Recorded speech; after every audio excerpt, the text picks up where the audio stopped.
For me sa 299 na engagement ring, okay lang yun. Basta alam naman ni girl na mahal siya ni boy.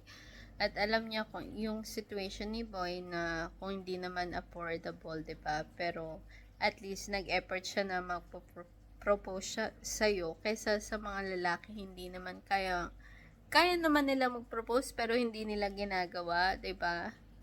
So, hindi na importante kung ano yung value nun. At least, alam niya sa sarili niya na gusto ko niya makasama habang buhay.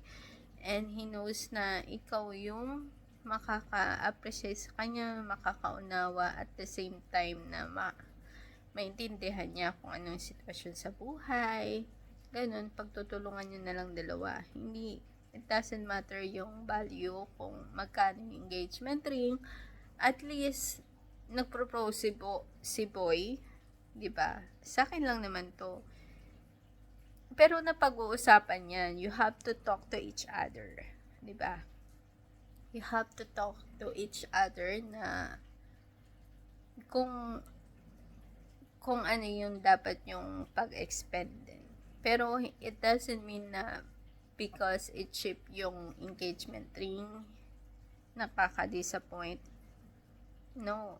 Kasi, ang daming long time relationship na kaya nila magbigay ng milyon halaga sa engagement ring pero di nila ginawa. So, you are so lucky na ikaw ang pinopose niya kahit ganun ang halaga. At least nagpropose siya na papakasalan ka niya kasi he knows that you know him, you understand him, understand his situation.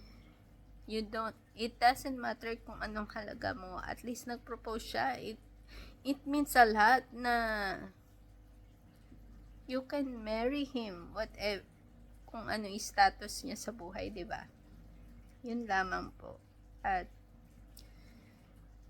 siguro, oo, masakit yon na 8 years kayo, pero dapat intindihin mo rin kung anong sitwasyon niya.